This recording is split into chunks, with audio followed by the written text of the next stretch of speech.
तो तुम्हें लगता है कि वो तुम्हें पसंद करता है? वो इससे मुख्तलिफ सवाल पूछने लगता है।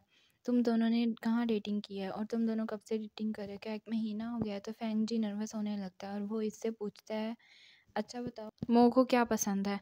तो फैंग जी को कुछ समझ नहीं आता कि क्या बोलूँ। तो वो अपनी पुरानी ट्रिक्स जो होता है वो यूज़ करने लगता है और इससे सवाल करना शुरू कर देता है कि तुम्हें मो के बारे में इतना सारा कुछ नहीं पता और तुम ये जानते ही कैसे हो? तो जो ज़ैंग होता है वो बोलता है कि मेरा रिलेशनशिप मो से बहुत स्ट्रॉन्ग है, तुम कुछ भी कर लो, तुम बीच में नहीं आ सकते। मैं तुम्हें नसीहत करूँगा कि संभल जाओ अभी और वो इससे दूर रहो। तो अभी वो बात कर ही रहे होते हैं और इससे पहले कि फैंग जी उसको आंसर करता है, वो बिल्कुल स्वीट होने की एक्टिंग करने लग जाता है। तो और जब फैंग जी गौर करता है तो पीछे से ना मो आ चुका होता है और ऐसा चेंज देखकर जो फैंग जी का होता है ना, इतनी जल्दी कि गिरगिट भी इतनी जल्दी रंग नहीं बदलता। तो फैंग जी जो होता है बहुत ही हैरान हो जाता है, जितनी जल्दी इसने बदला। तो मो इसको बहुत प्यार से बोलता है, ये लो डार्लिंग। तो और वो उसको एक पेस्ट्री देता है। तो जो फैंग जी होता है फूड इंजॉय करने लगता है। तभी ज़ैंग के बॉयफ्रेंड की भी एंट्री होती है और वो मो को देखकर बहुत गुस्सा करता है और वो बोलता है, ज़ैंग को देखने लगते हैं। और जो फैंग जी होता है फेस वो जो मो होता है फैंग जी के फेस को टच करता है और बोलता है, ओ देखो यहाँ पे थोड़ा फूड रह गया था। तो मो और फैंग जी जो होते हैं एक दूसरे के ना पीठ मोड़ कर खड़े हो जाते हैं और बात कर रहे होते हैं और फैंग जी उसको बताता है कि मो वो तुम्हें देख रहा है। और जो मो बोलता है कि हाँ मुझे पता है, मगर अब हम दोनों के बीच में सब कुछ ख़त्म हो गया है। तो मो जो होता है फैंग जी से बात करने लगता है और उसे सब कुछ बता रहा होता है। और मो दूसरी बात करने लगता है कि जब फर्स्ट टाइम मेरा तुम्हारे साथ कॉन्ट्रैक्ट हुआ था तो तुम मुझे बिल्कुल भी पसंद नहीं करते थे, लेकिन अब देखो तुम मेरी कंपनी इंजॉय कर रहे हो। और वो उसकी कंपनी के बारे में बोलने लगता है कि जो तुम्हारी कंपनी है उसने तुम्हें धोखा दिया, तुम्हें इसे पहले ही छोड़ देना चाहिए। तो बोलता है कि मेरी प्रॉब्लम सॉल्व करने के लिए तुम इतने मतलब अच्छे वकील हो, तुम हो ना तो तुम सॉल्व कर दोगे। तो इस बात पर जो मुँह होता है ना हंसने लगता है, कहता है हाँ ये तो सच है, मैं तुम्हारी प्रॉब्लम सॉल्व कर दूंगा। और फैंग जी बोलता है, अच्छा हुआ टाल दिया इसको, वैसे मैं भी अपनी कंपनी को सोचने की छोड़ा था कि उसने मुझे बहुत धोखा दिया कंपनी ने। और वो उसके सामने ये ज़ाहिर नहीं होने देता कि उसने भी ऐसा कुछ सोचा ही नहीं था, क्योंकि वो समझता है कि अगर मैंने फैंग जी को मो को बता दिया कि फैंग जी जो मतलब मैं हूँ, एक मासूम सा आर्टिस्ट हूँ, तो वो मेरा गलत फ़ायदा उठाने की कोशिश करेगा। तो और जो फैंग जी होता है इस सबको बहुत इंजॉय कर रहा होता है और वो पेस्ट्री खाने के बाद खाली प्लेट उसी को पकड़ा कर चला जाता है। और वो सोचता है ये तो कितनी जल्दी मतलब इसने तो मेरी मतलब करना शुरू कर दिया है। तो मो बोलता है ये सीख गया है बहुत जल्दी। लेकिन वो बोलता है कि मैं ये भी नहीं भूल सकता कि कितना क्यूट है। और सैंग अपने बॉयफ्रेंड के साथ डांस करने लगता है और मो को ये देखकर गुस्सा कंट्रोल करना मुश्किल हो जाता है, मतलब इतना शो ऑफ कर रहा होता है। वहाँ फैंग जी जो होता है वॉशरूम में जाता है और वो बोलता है कि इतने बड़े विला के वॉशरूम भी बहुत ज़्यादा अच्छे हैं और बहुत ही बुरी बात है कि मैं यहाँ फ़ोटोज़ नहीं ले सकता। और मो इसके पीछे आता है और इसको देखते ही ज़ैंग जी भी उसके पीछे आने लगता है। तो फैंग जी जो होता है दोनों को बाहर देखता है और वहाँ से जाने की कोशिश करता है और सोचता है ये दोनों मैं इनके दरमियान में क्यों पड़ूँ। और वो देखता है कि दोनों बात कर रहे होते हैं। ज़ैंग मो को बोलता है, तुम कब तक मेरे ईगो को ऐसे हर्ट करते रहोगे। तो मो फैंग जी को नोटिस कर लेता है और इसको बोलता है कि मैं नहीं चाहता कि मेरे बॉयफ्रेंड को कोई मिसअंडरस्टैंडिंग हो। तो और वो उसे अपने पास आने का इशारा करता है, जिसको जो फैंग जी होता है बहुत ज़्यादा माइंड करता है कि मतलब इसने तो मुझे कुत्ता ही बना लिया है कि एक तो इसने मुझे कोर्ट में, जब तक कोर्ट के लिए रहेगा तो मुझे इसकी सारी बातें मानना ही पड़ेंगी। तो वो बोलता है हाँ मैं अभी आया। और मो ने जो ड्रिंक पिया होता है उसे थोड़ा चक्कर आने लगता है। तो वो जो होता है फैंग जी को पकड़ लेता है और बोलता है कि चलो हम दोनों साथ चलते हैं। और वो ज़ैंग को भी ना जेलस करने के लिए उसके कंधे पर हाथ रखता है और दोनों बाहर जाने लगते हैं और बोलते हैं कि मेरी तो तबीयत ठीक नहीं है और मैं तो जल्दी जा रहा हूँ। तो वो दोनों जो होते हैं ना कार में बैठ जाते हैं। तो कार में बैठकर जो होता है फैंग जी उसकी सच में केयर करने लगता है और बोलता है कि तुम्हारी तबीयत ठीक है, तुम्हारी तबीयत वाकई ख़राब लग रही है। तो जो फैमो होता है कहता है अपने काम से काम रखो और उसका हाथ जो होता है पीछे कर देता है। तो फैंग जी बोलता है तुम मुझे इसके लिए कोई पैसे नहीं देते जो मैं तुम्हारे साथ इतनी केयर करूँ। तो वो बोलता है तुम करोगे, जब तक तुम्हारा केस मेरे हाथ में है तुम सब कुछ करोगे, नो रिजेक्शन इज़ अलाउड।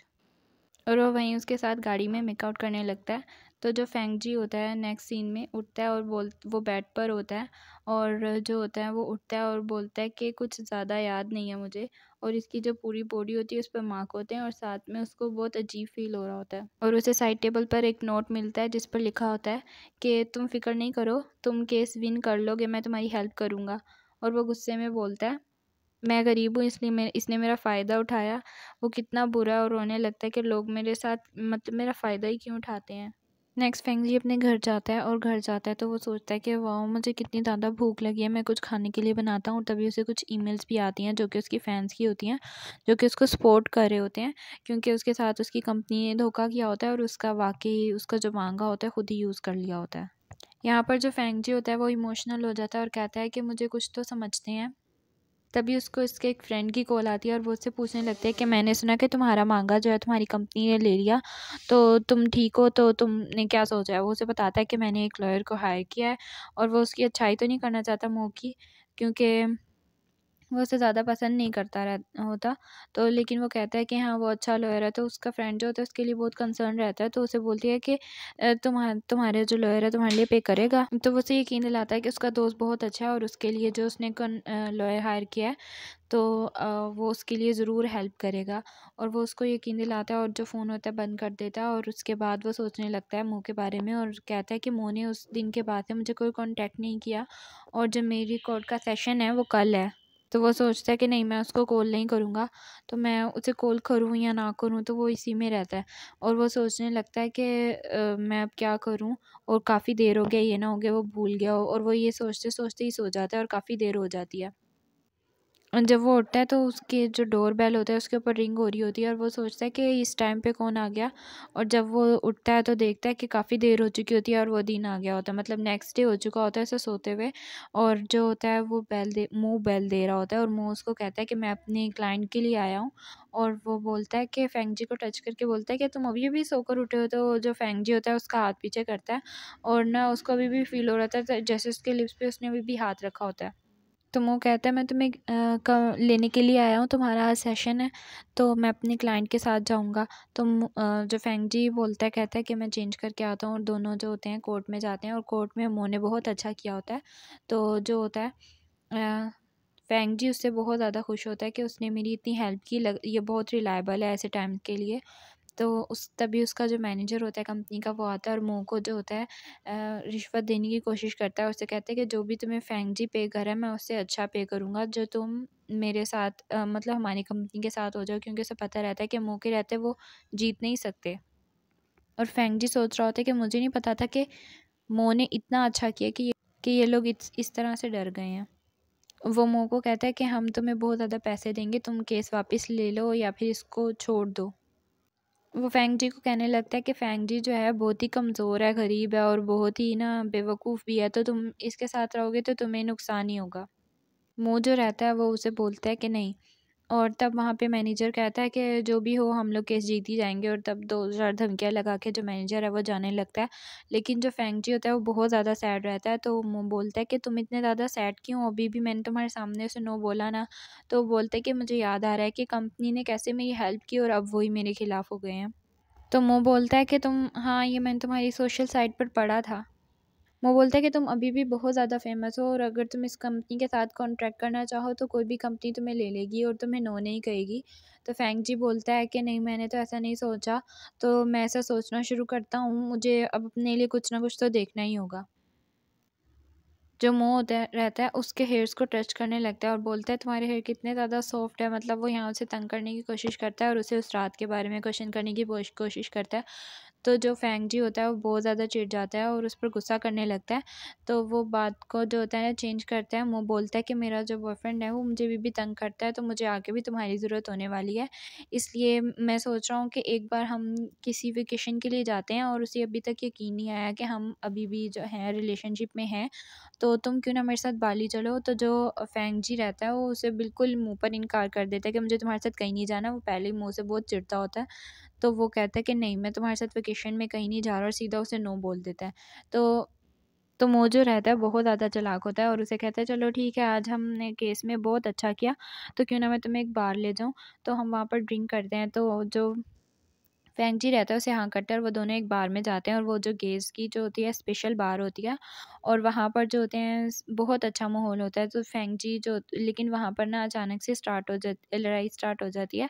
तो वहाँ पर एक फ़ादर जो होता है अपने सन के साथ लड़ रहा होता है, और फिर यहाँ पर जो होता है फेंगजी और जो मो होते हैं अपनी थोड़ी-सी जो मेमोरीज़ होते हैं वो शेयर करने लगते हैं, और जो होता है फेंगजी अपने घरवालों को याद करने लगता है। तो जो वेटर होता है उन्हें ज़्यादा ड्रिंक सर्व करता है और बोलता है कि अभी यहाँ पे जो लड़ाई हुई ना उसके लिए हमने आपको ज़्यादा ड्रिंक दी है, ताकि आप इस लड़ाई को भूल जाएँ, क्योंकि इससे उनके रेस्टोरेंट की जो बहुत ज़्यादा बदनामी होती है।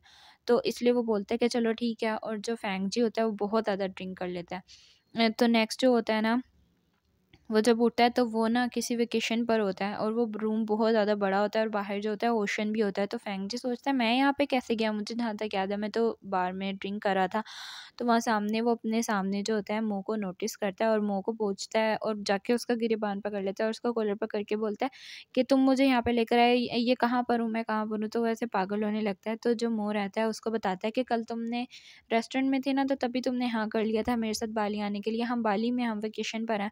तो जो फेंग जी होता है उसे यकीन ही नहीं आता कि इसने मेरे साथ ऐसा कैसे किया। तो उसका कॉलर पकड़ के कहता है मैं यकीन नहीं करूँगा। तो वो बोलता है मुझे पता था तुम यकीन नहीं करोगे। तो वो उसे कहता है मैंने तुम्हारी वीडियो भी बनाई थी, तुमने बिल्कुल हाँ बोला था। और वो उसे उसको वीडियो दिखाता है उसकी, जिसमें वो बिल्कुल ही ड्रंक होता है, और वो बोलता है हाँ मैं तुम्हारे साथ बिल्कुल बाली चलूँगा। और वो बिल्कुल कन्फेस कर रहा होता है, और ये देखकर वो खुद इतना हैरान होता है, और वो बोलता है चलो अब मुझे इसके साथ रुकना पड़ेगा, मैं इसके साथ तो बिल्कुल नहीं रुकना चाहता। तो गाइज़ आज के लिए इतना ही, और नेक्स्ट एपिसोड के लिए प्लीज़ इसे लाइक करें, सब्सक्राइब करें और शेयर करें। Thank you.